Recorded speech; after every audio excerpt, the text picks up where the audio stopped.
берді ұлттық кітапханасы биыл Қазақстан Республикасының тәуелсіздігінің 30 жылдығына орай тұғыры биік тәуелсіздік атты әдеби жәрмеңкені онлайн форматта сіздердің назарларыңызға ұсынады. Әдеби жәрмеңкеде тәуелсіздігіміздің тарих туралы бірнеше кітаптарды ұсынбақпыз. 1991 жылы 16 желтоқсанда Қазақстан Республикасының тәуелсіздігі туралы конституциялық заңы қабылданды. Тәуелсіздік Тәңірдің біздің ұрпаққа берген үлкен бақыты, халқымыздың мәңгілік құндылығы. Біз бүгінге дейінгі барлық жетістіктерімізге тәуелсіздіктің арқасында қол жеткіздік.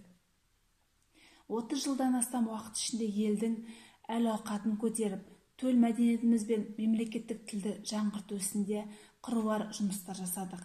Елімізде білім, ғылым, денсаулық, спорт салалары айрықша даму үстінде.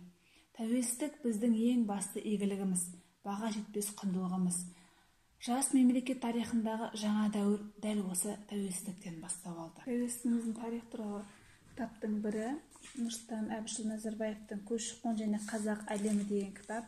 Бұл кітапқа Қазақстан Республикасының тұңғыш президенті Нұрсұлтан Әбішұлы Назарбаевтың еліміздің тәуелсіздік жылдарындағы көші-қон саясатына, сондай-ақ халқымыздың мәдениеті мен тарихына, бүгінгі және болашағына қатысты сөйлеген сөздері, жасаған баяндамалары, жарық көрген мақалалар мен бұқаралық ақпарат құралдарына берген сыр сұхбаттары топтастырылған екен.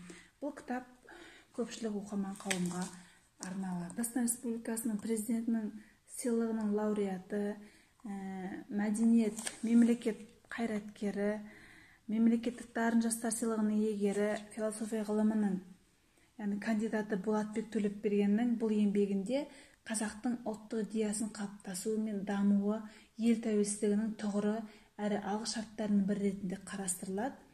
Тәуелсіздік және ұлттық идея аталатын бірінші бөлімде қазақтың ұлттық идеясы ғылыми танымдық тұрғыдан талданады. Яғни бұл кісінің тағы бір екінші кітабында да тәуелсіздіктің баяны, яғни екінші тәуелсіз алғаннан кейінгі уақытта қоғамдық саяси құбылыстарды топтастырған екен. Болатбек Төлепбергеннің тағы бір кітабы «Қасиеттім желтоқсан». Бұл кітапта желтоқсан көтерілісінің тұтануына түрткі болған жайттар туралы, себеп салдар туралы, шығу тарих туралы мәліметтер, ақпараттар берілген. Қазақстанның жаңа тарихы атты 3 томдық кітап бар.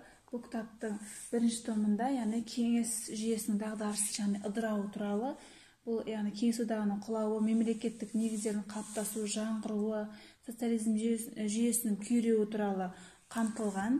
Екінші кітапта сол дағдарыстан шығу туралы айтылған.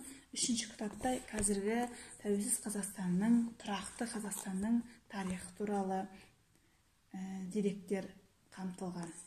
Елбасымыз Нұрсұлтан Әбішұлы Назарбаевтың тағы бір кітабы «Мәңгілік ел.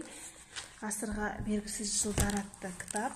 Бұл кітап заманауи инфографика жанрында ұсынылған. Бұл кітап тәуелсіздік алған сәттен бастап бүгінгі дейінгі статистикалық мәліметте енгізілген. Бұл Қазақстанның тәуелсіздік жылдарында жүріп өткен ұлы өзгерістер жолы жан-жақты қамтылған тұңғыш кітап болып табылады. Бұл Қазақстан Республикасының тәуелсіздік мемлекеттік рәміздері, тәуелсіздік нышандары туралы бұл көркем безендірілген фото кітап. Бұл көпшілік оқырмандарға арналады.